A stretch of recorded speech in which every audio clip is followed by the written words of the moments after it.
सुबह उपस्थित हैं। आज के दिनों को अगर याद किया जाए तो आप सबको पता होगा संविधान आज के दिन ही लागू हुआ था 1950 में 26 जनवरी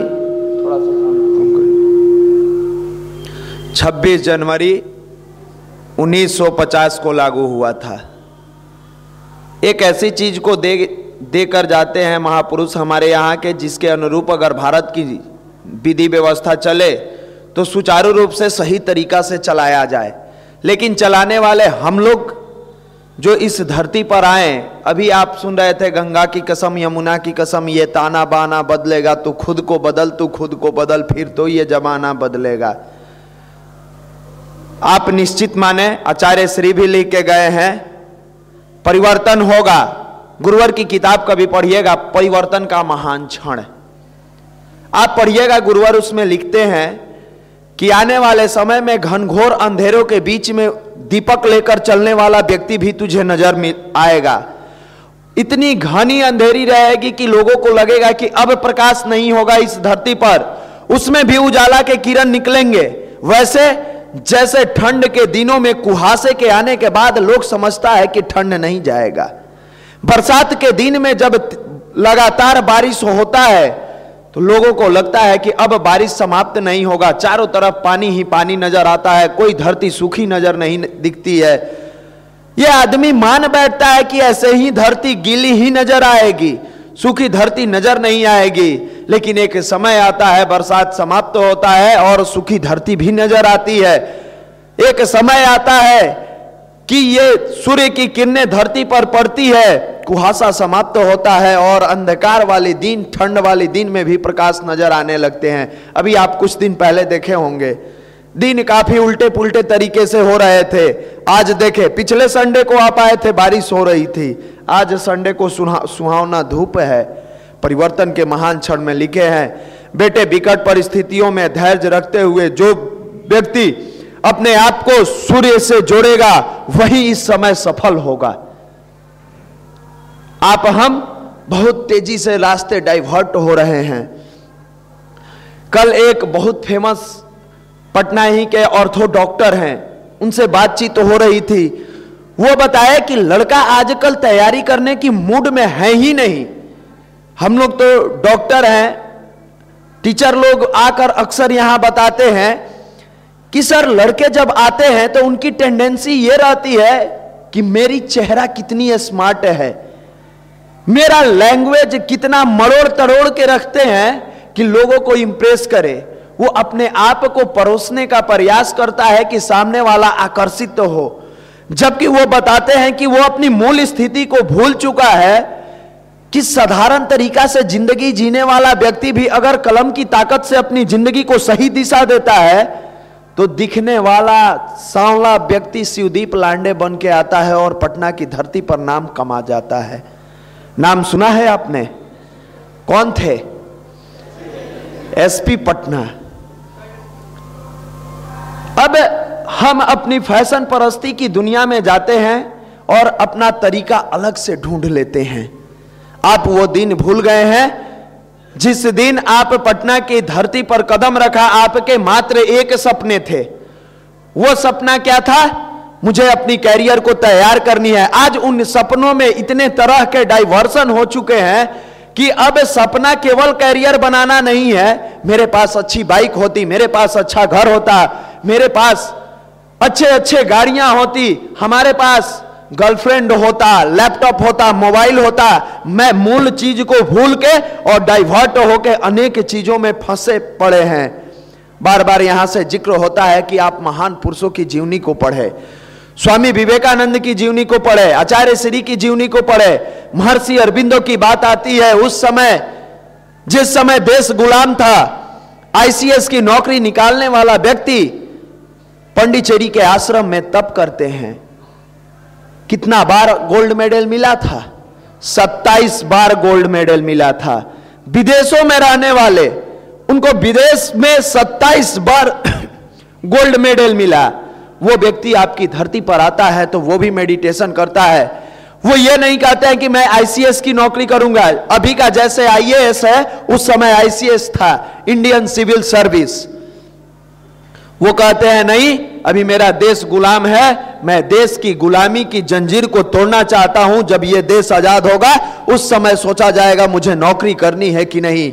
आज हम अपने विचारों के गुलाम बन गए हैं और नौकरी की बात करते हैं। जब तक आप अपने विचारों के गुलामी को तोड़कर बाहर नहीं निकलेंगे, सही मार्ग पर चलने का मद्दा पैदा नहीं करेंगे, तो आपके अंदर दिखने वाली जवानी तो कायर की है। गाना बजता है, दिलवर के लिए दिलदार है हम, दुश्मन के लिए तलवार है हम, मैदान में अगर हम डट जाएं मुश्किल है कि पीछे हट जाएं। गाना तो सुनते हैं, ताली तो बजाते हैं, और जैसे ही आपकी मैदान मिली है, मां बाप ने उस मैदान में उतारा है कि मेरा बेटा पटना में जाके अपना नाम रोशन करेगा, अपना कैरियर बनाएगा, इस मैदान में खड़ा होकर अपनी झंडा को बुलंदी से फहराएगा। तिरंगा तो फहरा लेते हैं, तालियां तो बजा लेते हैं, जिलेबियां तो खा लेते हैं, लेकिन जिस तिरंगा को लहराना चाहिए वो तिरंगा आपका झुका हुआ है। जिस राष्ट्र का युवा पतन के मार्ग के तरफ अपनी कदम को तेजी से बढ़ाते जाएगा, उस राष्ट्र का भविष्य कभी उज्जवल हो ही नहीं सकता है, कभी सही हो ही नहीं सकता है। यह राष्ट्र कभी सोने की चिड़िया कहा जाता था, कभी यह जगत गुरु था। यह जगत गुरु लैपटॉप और कंप्यूटर के बल पे नहीं थी। इसकी सभ्यता, इसकी संस्कृति के दीवाने आज भी विदेशों के लोग हैं कि भारत की संस्कृति है प्रातःकाल उठ के रघुनाथा मात पिता गुरु ना वही माथा। सुबह में भगवान की पूजा करते हैं, सुबह में उठता है वहां का जवान, तो आज के भी समय में माता पिता के साथ गुरु को प्रणाम करता है। उस राष्ट्र के युवा को हो के आ गया है कि फैशन परस्ती की दुनिया में तेजी से कदम को बढ़ाते तो जा रहा है, लेकिन अपने मूल संस्कार और संस्कृति को भूलता जा रहा है। कभी आचार्य श्री की किताब सुनसान के सहचर आप पढ़ेंगे, गुरुवर की लिखी हुई किताब है सुनसान का सहचर। आप क्षण भर में भयभीत तो हो जाते हैं, क्षण मात्र में टूट जाते हैं। तेजस्वी सम्मान खोजते नहीं गोत्र बतला के, जग से पाते हैं प्रशस्ति अपना कर्तव्य दिखला के। हीन मूल की ओर देख जग गलत कहे या ठीक, वीर खींचकर ही रहते हैं इतिहासों में लीक। वीर जो होगा अपना इतिहास बना कर जाएगा। आज दुनिया तमाम लोगों में सब पर उंगलियां उठाई गई। कोई ऐसा व्यक्ति है जो जिंदगी में सफल हुआ उसके ऊपर उंगलियां नहीं उठाई गई हो? गांधी जी सारे असहयोग आंदोलन किए, देश के लिए उन्होंने आधी धोती पहनी, आधी को ओढ़ के अर्धनग्न फकीर की उपाधि दी गई।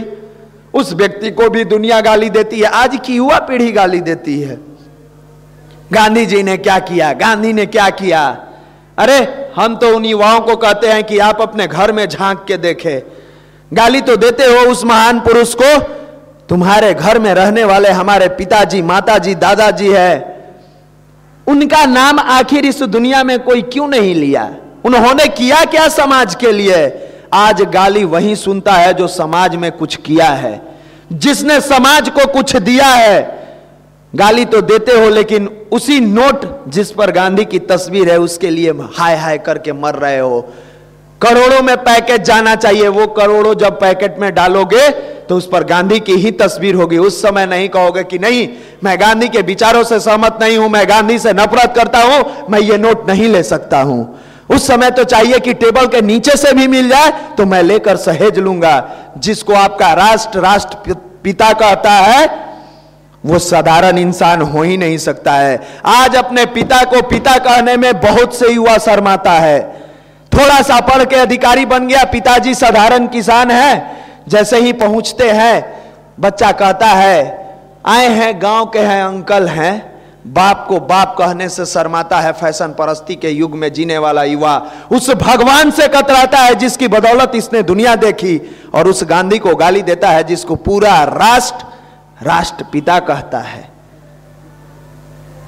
आपने कभी देखा है मेरे पैरों में बांध घुंघरू फिर मेरी चाल देख ले? जवानी तो ऐसी तड़कनी चाहिए कि एक बार मेरे पैरों में बांध फिर मेरी चाल देख।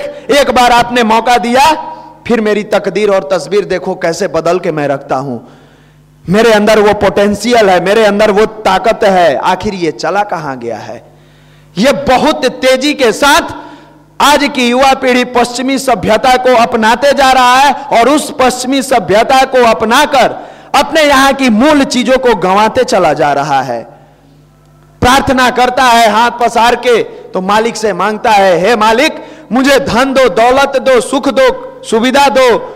एक समय भारत की मंदिरों में प्रार्थना किया जाता था, हे मालिक स्वास्ति प्रजाभ्याम परिपालयंता न्याय न मार्गे रमहि महिषा गो ब्राह्मणेभ्यो शुभमस्तु नित्यम लोका समस्ता सुखिनो भवन्तु सर्वे भवन्तु सुखिनम सर्वे संतु निरामया सर्वे भद्राणि पश्यन्तु मां कश्चित दुख महापुण्यात्। इस राष्ट्र की उन्नति तरक्की सब चीज के लिए प्रार्थना किया जाता था।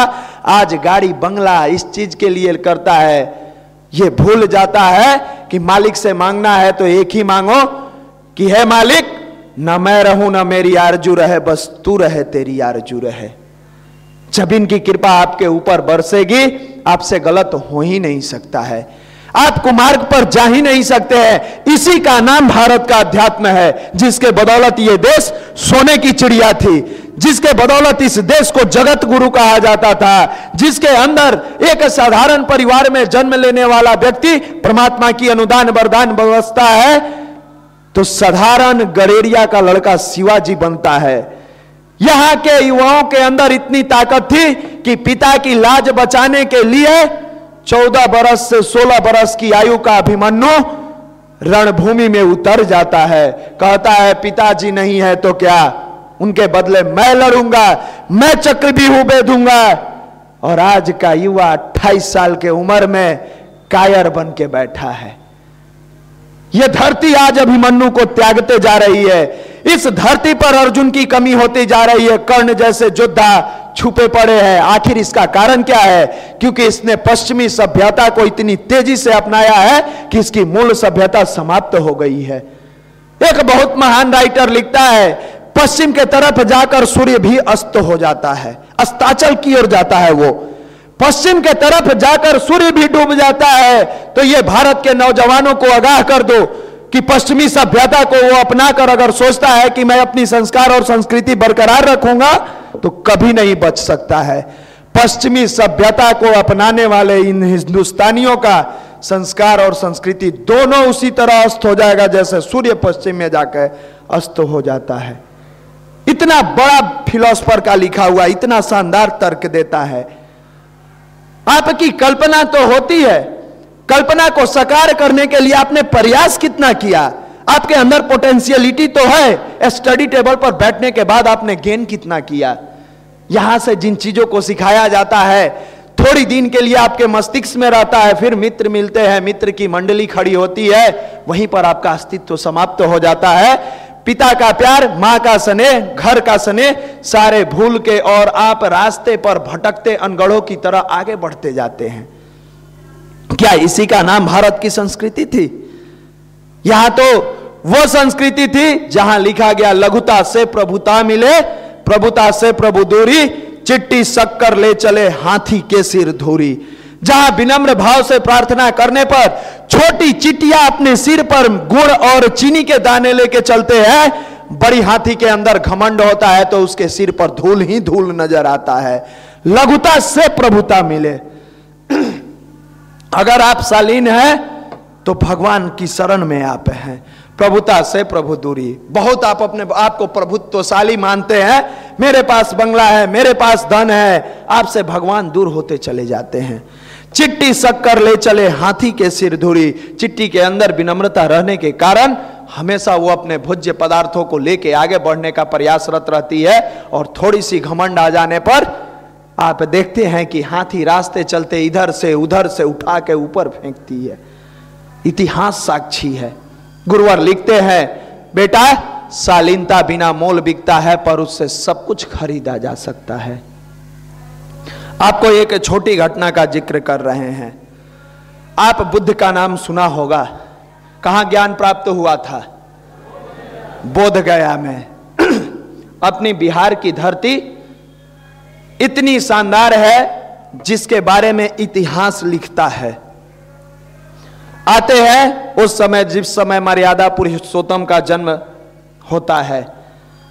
राम का तारका वध कहां से शुरू हुआ था?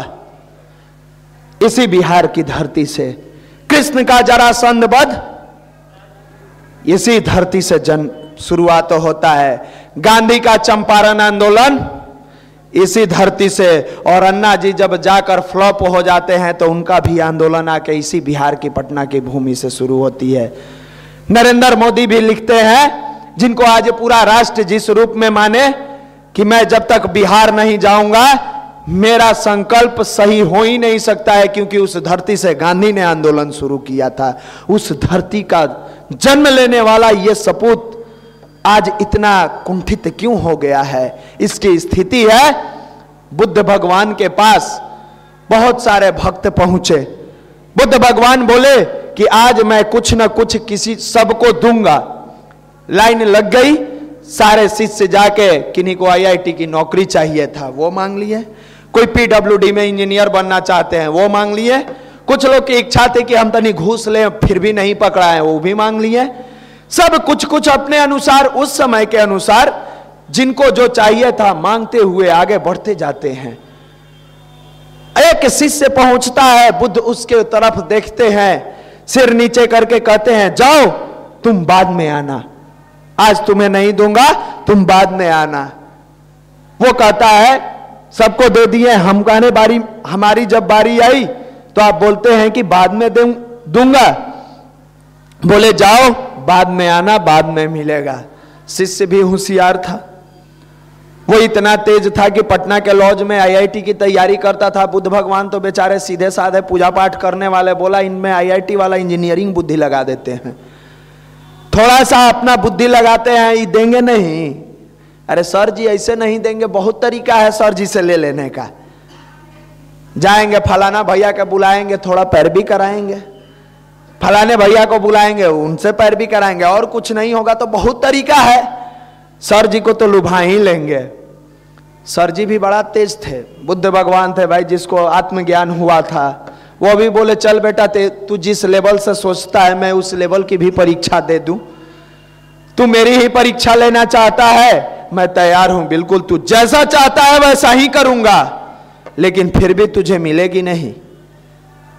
तू जितना तिक्रम बोले, लॉज में बैठ के, रूम में बैठ के, बाथरूम में जाके जितने भी तरह के तुझे तिक्रम करना है कर ले, नौकरी तो उसी की होगी जो शालीनता और सद्भावना से पढ़ते हुए अपने करियर को बनाने के लिए सही दिशा पर आगे बढ़ेगा। तू जितना लैपटॉप चमका ले, तू जितने बाइक पर लहरिया कट चला ले, तुम्हारे पास जितनी बुद्धि है तू अपना अकल लगा ले, नौकरी तो मात्र